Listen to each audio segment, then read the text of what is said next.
Hello students, welcome to learn economics and know. मेरा नाम प्रियंका वशिष्ठ है। आज हम क्वेश्चन लेके आ रहे हैं टैक्समैन का, स्कैनर का, फर्स्ट कॉर्पोरेट रिस्ट्रक्चरिंग के फर्स्ट चैप्टर का।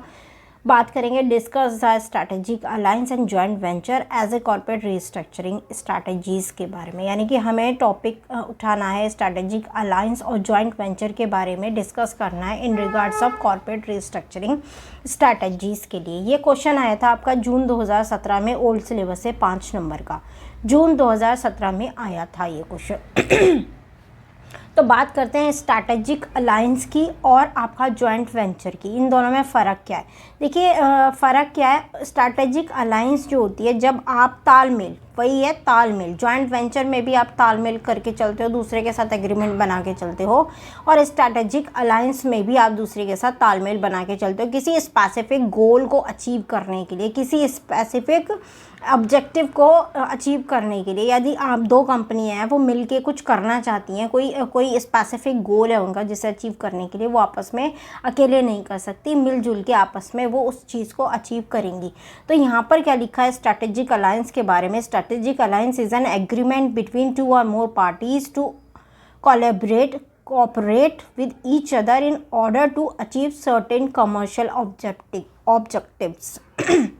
यानी कि कमर्शियल कोई ऑब्जेक्टिव है, कोई एम है उनका, जिसको अचीव करने के लिए वो एक दूसरे के साथ एग्रीमेंट करते हैं, एक दूसरे के साथ एग्रीमेंट में आते हैं, अलायंस करते हैं। ठीक है, इन्हें स्ट्रैटेजिक अलायंस ऑल पार्टिसिपेटिंग, यानी कि जितने भी हैं, 2 हैं, 3 हैं, 4 हैं, जितने भी पार्टिसिपेंट्स हैं, कंपनीज जो हैं, रिटेन देयर इंडिपेंडेंट एग्जिस्टेंस। ये फ़र्क है। ठीक है, दोनों अपनी अपनी अलग आइडेंटिटी रखते हैं और कोई नई एंटिटी फॉर्म नहीं होती हैं। In other word, no separate entity is created. यानी कि स्ट्रैटेजिक अलायंस और जॉइंट वेंचर में फ़र्क क्या है? स्ट्रैटेजिक अलायंस में आप कोई भी नई एंटिटी क्रिएट नहीं करते हो। जैसे मैंने आपको एग्जांपल दिया था, A+B बने, किसी ऑब्जेक्टिव को A और B ने किसी ऑब्जेक्टिव को अचीव करने के लिए आपस में एक एग्रीमेंट किया कि भैया हम इसे अचीव करने के लिए एक दूसरे की सहायता करेंगे, एक दूसरे को फाइनेंशियली, टेक्नोलॉजी से मदद देंगे, और हम एक गोल अचीव करने के लिए समझौता कर रहे हैं, एक एग्रीमेंट कर रहे हैं। उसमें क्या होगी? दोनों की अपनी अपनी एंटिटी रहेगी, और क्या कहते हैं, कोई सी कंपनी क्रिएट नहीं होगी, कोई सी कुछ भी एंटिटी, किसी भी तरीके की कोई भी एग्रीमेंट, कोई भी एंटिटी क्रिएट नहीं होगी नई।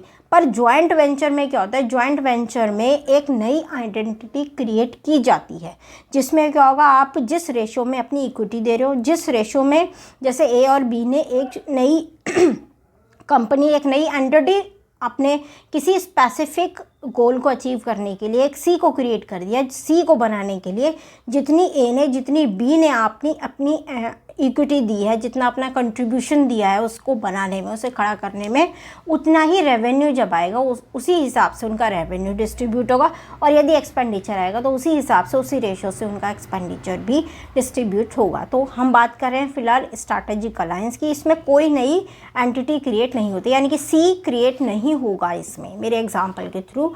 ठीक है, उसके बाद क्या लिखा है? Strategic alliance is a partnership between enterprises for common benefits such as cost reduction. यानी कि मैंने आपको ये पहले भी समझा दिया, देखो वही बात आ गई। कॉस्ट रिडक्शन के लिए दोनों ने एक दूसरे के साथ पार्टनरशिप करी, एग्रीमेंट किया। ठीक है, टेक्नोलॉजी शेयरिंग के लिए, न्यू टेक्नोलॉजी हमने बात करी थी, हम पीछे पढ़ रहे थे। न्यू टेक्नोलॉजी कैसे आएगी? कोई नई ईजाद थोड़ी करी है हमने टेक्नोलॉजी। जब हमारी एक कंपनी थी, हमारे पास एक चीज़ थी, पर हमने दूसरे के साथ जाके, अपने पड़ोसी के साथ जाके एग्रीमेंट करा, बातचीत करी कि भाई हमारे साथ मिलके काम कर लो। तो जो उसके घर में टेक्नोलॉजी थी, जो उसकी चीज़ें थी, वो हमें मिल गई, क्योंकि हमने उसके साथ एग्रीमेंट किया हुआ है। तो वो चीज़ हमारे में ऐड ऑन हो गई। तो नई टेक्नोलॉजी शेयरिंग के लिए, कॉस्ट को कम करने के लिए, मैंने एग्जांपल क्या दिया था, आपकी मैन्युफैक्चरिंग कंपनी किसी ऐसी जगह है, मैन्युफैक्चरिंग यूनिट किसी ऐसी जगह जहाँ पर आपकी कॉस्ट, यदि आप प्रोडक्शन करते हो तो कम नहीं हो सकती, पर यदि आपके पड़ोसी की प्रोडक्शन यूनिट किसी ऐसी जगह है जहाँ पर कॉस्ट कम हो सकती है, तो आप क्या करोगे? उसके साथ समझौता करके अपनी प्रोडक्शन को भी उसी के साथ कर लोगे, जिससे क्या होगा, आपका भी बेनिफिट होगा और उसका भी बेनिफिट होगा। उसका बेनिफिट कैसे होगा? क्योंकि उसकी प्रोडक्शन ज़्यादा होगी। ठीक है, और आपका भी बेनिफिट होगा और उसका भी बेनिफिट होता है। तो कॉस्ट रिडक्शन के लिए, टेक्नोलॉजी शेयरिंग के लिए प्रोडक्ट डेवलपमेंट के लिए, प्रोडक्ट भी डेवलप होगा, दूसरे की एम्प्लॉयमेंट बढ़ेगी, ठीक है। और मार्केट एक्सेस के लिए, जब आप किसी दूसरे के साथ मिलोगे तो मार्केट एक्सेस यानी कि नए नए क्षेत्र खुलेंगे आपके काम करने के।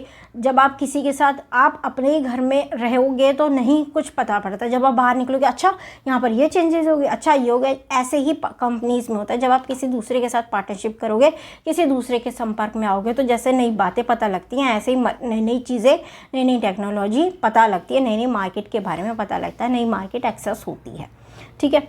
The basic idea is to pool resources and facilitate innovative ideas, यानी कि अपने रिसोर्सेज को बेहतर तरीके से इस्तेमाल करना होता है, स्ट्रैटेजिक अलायंस का एक एम, ठीक है। और फैसिलिटेट करना, नई नई आपके एम्प्लॉय मिलेंगे, उनके एम्प्लॉय मिलेंगे, तो मिलके क्या होगा, एक इनोवेशन होगी, एक नई खोज होगी, एक आइडिया मिलेंगे दोनों के, टेक्निक्स मिलेंगी, कॉमन ऑब्जेक्टिव्स मिलेंगे, ठीक है। शेयरिंग बेनिफिट्स होंगे, जैसे इसमें एग्जांपल दिया हुआ है फ्लिपकार्ट का एंड OLX का।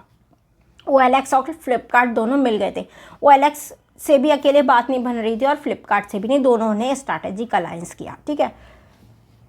उसके बाद क्या लिखा है, strategic alliance allow organisation to pursue opportunity at a faster phase, it provide access to additional knowledge and resources that are held by the other party. ये भी बात वही कह रहा है कि आप एक्सेस नॉलेज मिलेगी, एक्सेस रिसोर्सेज मिलेंगे, एक्सेस मार्केट एक्सेस मिलेगा और बहुत सारी चीज़ें एक्स्ट्रा में मिलेंगी किसी दूसरे के साथ। आपने देखा होगा, यदि आप अकेले किसी कोई काम कर रहे हो तो आपको इतना नहीं पता रहता, आपका दिमाग थोड़ा सा दबा हुआ सा रहता है। पर जब आप किसी के साथ मिलके कोई काम करते हो, वो कहते हैं ना ग्रुप में स्टडी करेंगे भैया, ज़्यादा अच्छे से पढ़ाई होगी। यानी कि आपके अपने विचार तो हैं ही आपके पास, उसके अलावा आप दूसरे के तरीके से भी उस चीज़ को करके देखोगे तो कई बार ज़्यादा बेनिफिट होता है, ठीक है। वही बात कह रहे हैं। अब बात करते हैं जॉइंट वेंचर की। Joint venture is a separate entity formed by two or more companies to undertake commercial activity together, ठीक है। वही कमर्शियल एक्टिविटी, कमर्शियल गोल के लिए आप एक दूसरे के साथ एग्रीमेंट करते हैं। In a joint venture in a new enterprises is form with partnership in ownership, control and management of two or more parties, यानी कि एक सी कंपनी क्रिएट होती है, ए और बी के बीच में एग्रीमेंट हुआ किसी चीज़ को, किसी कमर्शियल गोल को अचीव करने के लिए, और सी जॉइंट वेंचर में सी क्रिएट हुआ, यानी कि नई एंटिटी क्रिएट हुई, पर स्ट्रैटेजिक अलायंस में सी क्रिएट नहीं हुआ, यानी कि वो इंडिविजुअल रहे। स्ट्रैटेजिक अलायंस में ए और बी इंडिविजुअल रहे, पर हाँ उनके बीच में पार्टनरशिप रही, किसी स्पेसिफिक गोल को अचीव करने के लिए उनके बीच में पार्टनरशिप रही।